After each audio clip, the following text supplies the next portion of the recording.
नमस्कार, झारखंड समाचार में आप सबों का स्वागत है। आइए जानते हैं आज की ताजा मुख्य खबरों को। आज 15 जनवरी को मकर संक्रांति, पोंगल और बिहू पर्व मनाए जाएंगे। बाजार में रौनक है, नई कार्य और शादी विवाह की होगी शुरुआत। आज 15 जनवरी को मकर संक्रांति, पोंगल, रंगोली बिहू और खिचड़ी पर्व मनाया जाएगा। इसे लेकर तैयारी पूरी कर ली गई है। आज जो है 15 जनवरी को भगवान सूर्य धनु राशि से मकर राशि में दिन के 9:13 पर प्रवेश करेंगे। इसके बाद से संक्रांति का पुण्य काल शुरू हो जाएगा, जिसके बाद लोग स्नान ध्यान करके मंदिरों में पूजा अर्चना कर मकर संक्रांति का त्योहार मनाएंगे। आज जो है कई भक्त गंगा सहित अन्य सहायक नदियों में डुबकी भी लगाएंगे और दान पुण्य कर त्योहार मनाएंगे। आज के बाद जो है खरमास समाप्त हो जाएगी, जिसके बाद से वैवाहिक कार्य शुरू हो जाएगी। आज का ही दिन जो है खिचड़ी बनाकर उसका दान और सेवन करते हैं। इसी कारण से खिचड़ी पर्व के नाम से भी जाना जाता है। आज से नहीं भरे जाएंगे जेएसएससी सिपाही की नियुक्ति फॉर्म। अब 22 जनवरी से 21 फरवरी तक आवेदन। तकनीकी कारणों से हुआ बदलाव। 4919 पदों पर होगी बहाली। झारखंड कर्मचारी चयन आयोग की ओर से आरक्षी नियुक्ति परीक्षा का विज्ञापन जारी किया गया था। इस प्रतियोगिता परीक्षा के लिए आज यानी कि 15 जनवरी से आवेदन भरे जा रहे थे। अब इसकी तारीख बदल दी गई है। आयोग की ओर से नोटिफिकेशन भी जारी कर दिया गया है। अब 22 जनवरी से 21 फरवरी तक आवेदन लिए जाएंगे। जेएसएससी ने तकनीकी कारणों से आवेदन की तारीख में बदलाव किया है। पहले इस पद के लिए 15 जनवरी से ही यानी कि आज से 14 फरवरी तक फॉर्म भरे जाने थे। इस विज्ञापन के जरिए सिपाही के नियमित और बैकलॉग दोनों तरह की नियुक्तियों में नियुक्तियां की जाएगी। रिक्त कुल पदों में से 3799 पद नियमित और 1120 बैकलॉग के पद शामिल हैं। नोटिफिकेशन के अनुसार होमगार्ड के वैसे जवान जिन्होंने ट्रेनिंग पूरी कर ली है, उन्हें नियुक्ति में 50% आरक्षण भी दिया जाएगा। होमगार्ड के पदों पर उम्मीदवार नहीं मिलने पर उन पदों पर गैर होमगार्ड के जवानों को भी भरा जाएगा। आज सुमिलन समारोह में युवाओं ने थमा पार्टी का दामन। डोमन सिंह मुंडा को भी मिला जिम्मेदारी।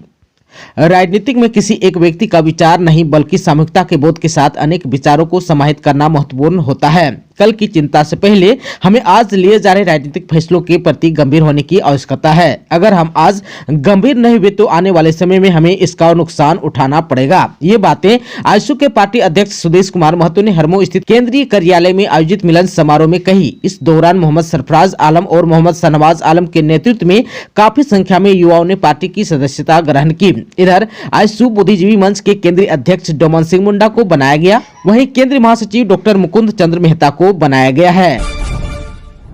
आज मकर संक्रांति पर झारखंड में घने कोहरे को लेकर येलो अलर्ट। 17 जनवरी से बारिश के हैं आसार।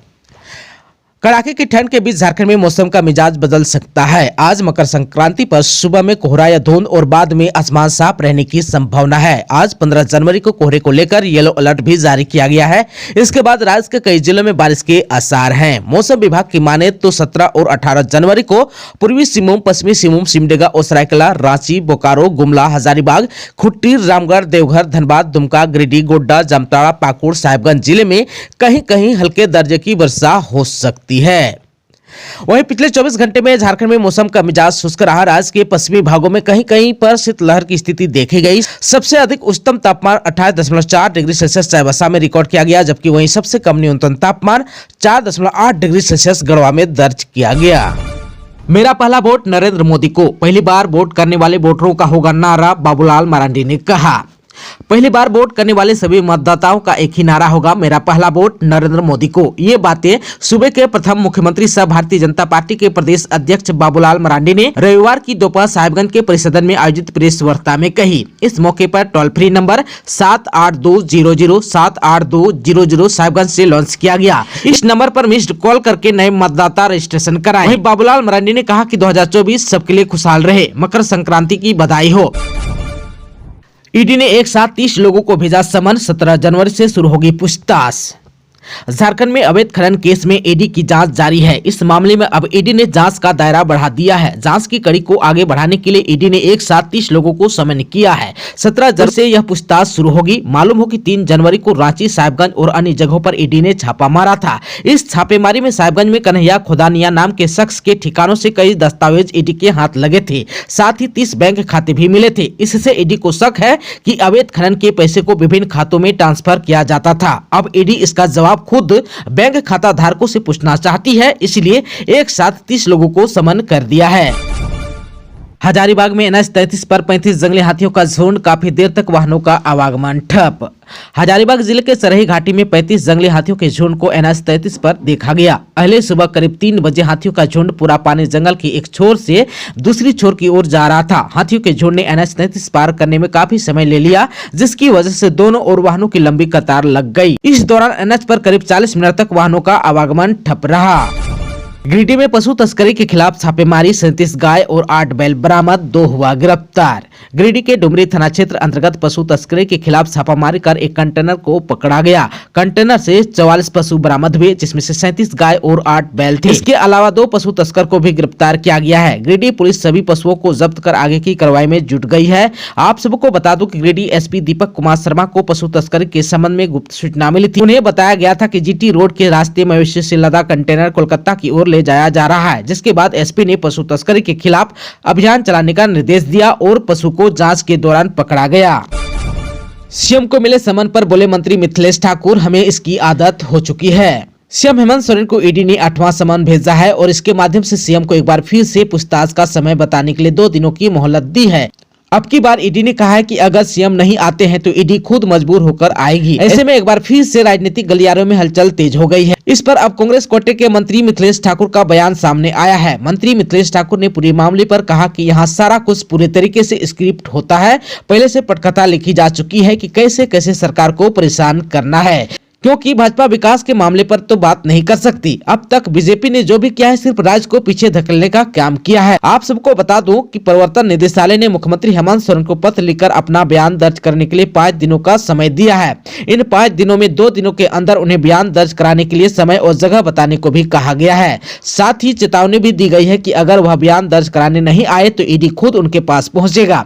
प्रवर्तन निदेशालय ने मुख्यमंत्री को भेजे गए पत्र को समन समझने को कहा है। मुख्यमंत्री को भेजे गए पत्र में कहा गया है कि कानून सबके लिए बराबर है। आप मुख्यमंत्री हैं, इसका मतलब यह नहीं कि आप कानून से ऊपर हैं। ED द्वारा भेजा गया समन कानून सम्मत है। आपको इसका अनुपालन करते हुए अपना बयान दर्ज कराना ही होगा। अयोध्या में 22 जनवरी को पखवाज वादन से समा बांधेंगे बोकारो के पंडित रामवचन पाठक। अयोध्या में नवनिर्मित श्री राम मंदिर की 22 जनवरी को होने वाली प्राण प्रतिष्ठा के अवसर पर संगीत नाटक अकादमी नई दिल्ली की ओर से आयोजित संगीत समारोह में बोकारो के सुप्रसिद्ध तबला व पखवाज वादक पंडित रामवचन पाठक और पंडित बचन जी महाराज अपनी प्रस्तुति से समा बांधेंगे। इसके पूर्व लखनऊ में 19 से 21 जनवरी तक आयोजित अभ्यास सत्र में भी वह हिस्सा लेंगे। इसके लिए वह 18 जनवरी को ही लखनऊ पहुँच जाएंगे। उनकी इस उपलब्धि पर बोकारो में हर्ष का माहौल बना हुआ है। हथियार लेकर फ्लैट में घुसे अपराधी, लूटपाट का प्रयास, महिलाओं से की हाथापाई, 3 हुआ गिरफ्तार।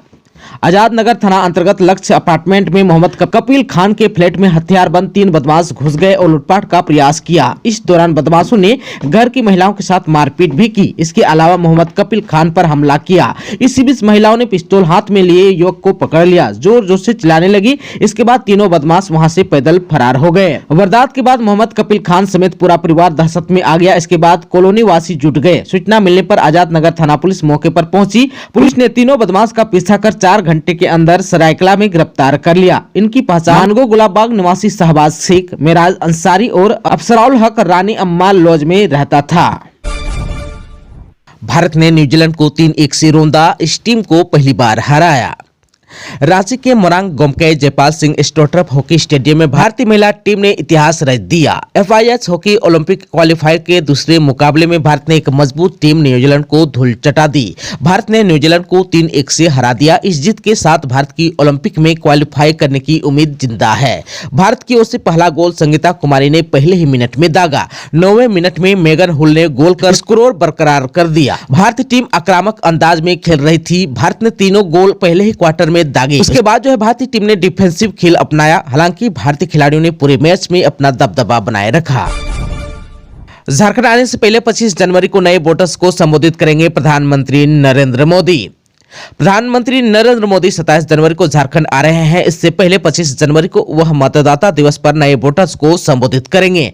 मतदाता सम्मेलन की तैयारी झारखंड में शुरू हो चुकी है। झारखंड प्रदेश भाजपा के अध्यक्ष बाबूलाल मरांडी ने कहा कि संताल परगना के साहिबगंज में बताया कि 25 जनवरी को मतदाता दिवस पर प्रधानमंत्री नरेंद्र मोदी नए मतदाताओं को वर्चुअल माध्यम से संबोधित करेंगे, उनके साथ संवाद भी करेंगे। मरांडी ने बताया कि प्रदेश में 5000 जगहों पर कार्यक्रम होंगे जहाँ नए मतदाता मौजूद रहेंगे। उन्होंने बताया कि झारखंड के सभी 81 विधानसभा क्षेत्रों में 9 मतदाता सम्मेलन होना है। इस सम्मेलन में लाखों युवा जुड़ेंगे और प्रधानमंत्री नरेंद्र मोदी के संबोधन को सुनेंगे। उन्होंने कहा कि नए मतदाता नरेंद्र मोदी को तीसरी बार देश का प्रधानमंत्री बनाने के लिए तैयार है। इस अवसर पर उन्होंने 9 मतदाताओं के लिए रजिस्ट्रेशन नंबर 7820078200 भी जारी किया है।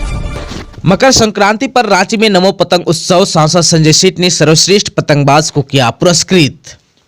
मकर संक्रांति के अवसर पर रांची के सांसद संजय सेठ द्वारा ओटीसी मैदान हेहल में भव्य नमो पतंग उत्सव का आयोजन किया गया। पतंग उत्सव में बड़ी संख्या में बच्चे सहित महिला एवं पुरुषों ने पतंग उड़ाकर इस उत्सव का आनंद लिया। पिछले 16 वर्षों से लगातार नमो पतंग उत्सव का आयोजन किया जा रहा है। सांसद संजय सेठ ने कहा कि आज के बच्चों की दुनिया और दोस्ती मोबाइल तक सीमित होकर रह गई है। आज के बच्चे अपनी संस्कृति को जाने, इसलिए इस तरह के आयोजन किए जाते हैं। अपनी सनातनी संस्कृति के बारे में आज के बच्चों को बताने की जरूरत है। लोगों के बीच चूड़ा गुड़ का वितरण करने के बाद इस मौके पर सर्वश्रेष्ठ पतंगबाज को सांसद संजय सेठ के द्वारा पुरस्कृत भी किया गया।